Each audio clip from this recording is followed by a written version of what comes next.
But if you close your eyes,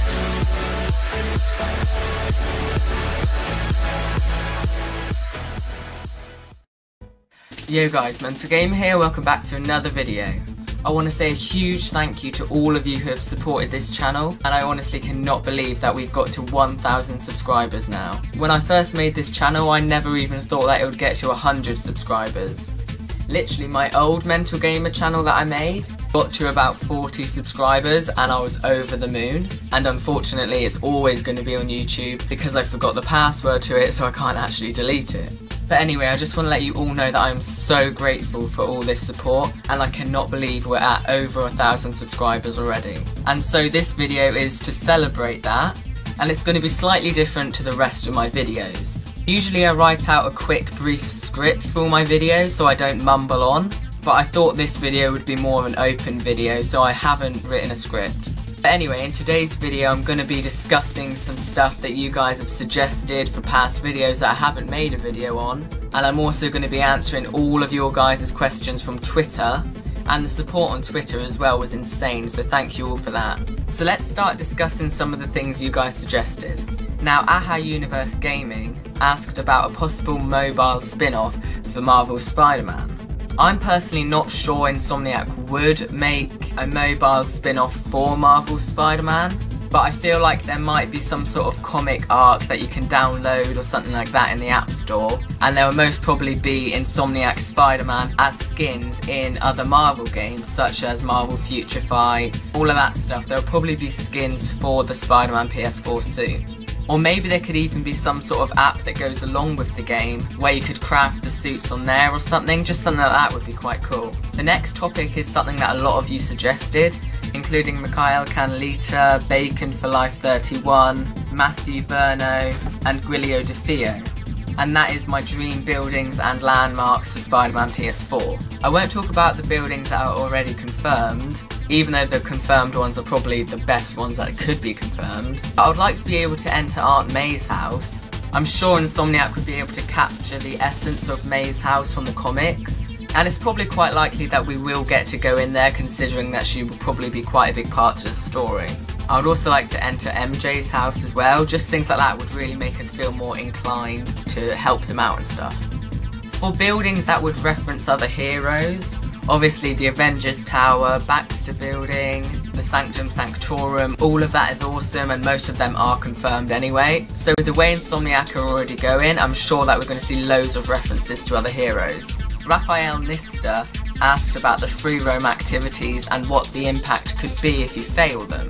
Now, we know for sure that Insomniac aren't going to go and put the Hero Menace system in the game or anything, but I feel like the impact of us failing isn't so much going to impact the game, but more impact us, because Insomniac have said they're going to try to make us care for the city and care for each civilian that's there, just like Spider-Man would. So if we fail to save someone, the impact is hopefully going to be more on us, where we actually feel guilty that we didn't save the person. Venom Bite asked about the wall crawling and whether there'll be different types to the wall crawling. Now obviously wall crawling is going to be in the game, and we've also seen Spidey running up the walls, so it's great that that's in the game, but maybe they'll make it so if Spidey's injured he kind of staggers up the wall instead of just crawling normally. Venom Bite also said about whether we can like dive off the wall and stuff like that, and I think that sounds quite likely considering that if we hold the button at the top of the wall, we can jump off the walls in different ways. So I feel like there's probably quite a bit of variety in what we can do whilst wall crawling. Mikhail Canlita also asked about whether there'll be destructive environments in the game. Now rewind a bit back to Arkham Knight. Most buildings could be damaged by the Batmobile, which really immersed us more in the action and made the world seem much more action-packed. In Spider-Man PS4 we've seen the destruction from the helicopter chase, and it would be so cool if we can fight bosses and mini-bosses in battles that actually cause damage to the city. I feel like that would make the battles much more tense and make us feel a lot more responsible in the fight. Brian Ingold asked about whether I could try to identify some of the mind map icons, and by now most of them are already kind of identified, but I saw on Twitter recently a lot of people were getting confused over this new one that we've seen, and Evan Falaka, being the legend that he is, managed to clear up the image a bit, and it is definitely a handshake symbol. It would be awesome if it was some sort of place where we can rendezvous with other heroes or something, or with allies in the game, and then do missions with them and fight with them or something like that. Or it could be something to do with business, like we've got to help Harry's business, or we've got to go to work or meet up with MJ or something like that. Right, so now let's get on to the questions over on Twitter and on YouTube. Hopefully this will let you guys know me a bit better, and also clear up any uncertainties or anything like that. Right, so let's kick it off with a question from the Parker Press 9. He asked why I chose The Mental Gamer as my name. So basically this one's kind of a bit of a weird one, but in real life, like at school and stuff, I just act really crazy and do really stupid things, because all I ever try to do is make everyone else laugh. So then I kind of wanted to reflect that through my YouTube name, and also the Sexy Gamer was already taken, so...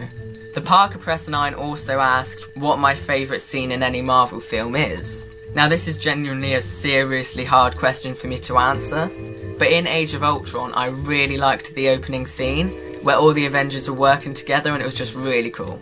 Mikhail asked if I had to change one thing in Spider-Man PS4, what would it be? For me it might be the fact that there isn't much dipping in the swinging in a way. Like, I think this swinging is awesome and I wouldn't really want to change it, but if I had to I'd probably change it so we swung a lot deeper. Like in the Raimi films, I loved how it was always a real pendulum swing. He also asked if I'll ever make playthroughs. I definitely will make playthroughs in the future, and Spider-Man PS4 will probably kick that all off. But aside from playthroughs, I'm also planning to just make small videos, like 5 minutes of free roam and just stuff like that. Brothers Web asked why I wanted to start talking about what I like, and the answer to that is probably just because I've never really done that before, and the community surrounded by these games are a lot more friendly than I used to see them, but I'll get more into that later. He also asked if I had a pet, and yes I do, I have a dog. Her name is Gypsy, which a lot of people around here always laugh about, but I didn't get to choose it. He also asked what my favourite Spider-Man moment is from anything so far. And I genuinely cannot answer that. It would probably just be everything, to be honest. Sparko Gaming asked who my favourite Spider-Man is, and for me the classic Peter Parker will always be my favourite. WeAndrew1 asks what will you do first in Marvel Spider-Man, story missions or side missions? Now for me in video games what I always do, I play the first mission and then play about 2 side missions, and then play another story mission, and then I'll feel like I'm going through the story way too fast, so I'll only play side missions for about a couple of hours, and then I'll go back to the story mission, so I always like mix it up. The Real Super Sam asks what do you think about the new Rocksteady news of making a Superman game and a Justice League game? Who will be the villain? I'm personally not that into the Superman comics and all of that stuff, and the same with the Justice League really, but villains wise, I've always quite liked Doomsday. I also like Brainiac quite a lot as well. Spider Donor asked who my favourite Spider-Man is besides the 616 Peter Parker. I mean, I quite like Noir, and I also like 2099 Miguel O'Hara, but my favourite Spider-Man apart from 616 would probably be 2099. I'm probably just forgetting one which I prefer a lot more, but at the moment it's 2099. Ultimate Marvelite asked what are your predictions for the other 4 gadgets? Now I have made a video for the gadgets that I'd want in the game, but with Insomniac they're really quite unpredictable with the gadgets that they would put in I think. So I'm not really quite sure about that one. Ultimate Marvelite also asked what my favourite Spider-Man game is that I hope Spider-Man PS4 will be better than. For me, Web of Shadows has always been my favourite Spider-Man game. I've always just thought they nailed the aspect of Spider-Man when it comes to agility, combat, web swinging, it all just kind of worked really well. And it seems like there's going to be even more variety in Spider-Man PS4 than there was in Web of Shadows, which would absolutely blow my mind. A great question from Ronnie Pugs is why did you start making videos? Similar to a lot of people in the Spidey Squad community, Evan Falaka and the Spidey Squad really inspired me to make these videos. I remember I always used to watch his radioactive replays of Edge of Time actually, and I remember him saying that someone said to him that they made a video because of him, and then I thought, you know what, why don't I just go and do it? And then within that week I made my Spider-Man PS4 suits wishlist, which is probably one of the cringiest videos I've ever seen in my life. Benjamin Fritz asked, how tall are you? I genuinely didn't know this, so I had to measure myself. And there I was thinking I'm nearly 6 foot, but I'm actually about 5'6" or something like that. Jordan Lee Taylor asked which costume I hope is in the game, and also what costume I'll probably be wearing from the ones that are already confirmed. Now, as I said, my first video is my Spider-Man PS4 suits wishlist, but I do not recommend you go back and watch that, so the main costume I would hope is in the game is probably Future Foundation, just because I really like the aesthetic of that suit. From the suits we know are in the game, I'm probably going to be wearing the classic one quite a lot, and the Iron Spider one, even though it will give me flashbacks. And if the Stark suit is in the game, that one is probably one of the ones I'd wear quite a lot as well. To be honest, I'll probably go out wearing all of them quite a lot. Alien Gamer 79 asked what indoor locations or type of indoor location do you hope we can explore or fight in? For me, I'd really like to be able to fight in Oscorp or the Daily Bugle or just something like that, especially the Daily Bugle, because that then ties in with MJ. And then we can have Jonah yelling out or something like that. I think that would be quite cool. Sahir304 asked what villain I would like to be in the Avengers game. I've always found Magneto quite interesting as an Avengers villain, and he's reasonably powerful as well, so I'd probably quite like him to be in the game. And I also quite like Ultron as well.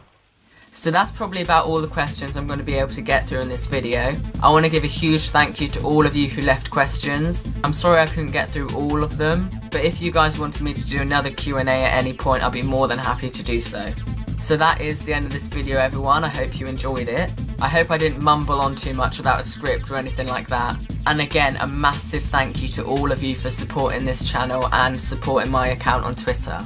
Today I have shoutouts for literally everyone who subscribed and everyone who supports me at all in general, including everyone who gave questions as well. So thank you all so much for watching, I hope you enjoyed, and I will see you in the next video.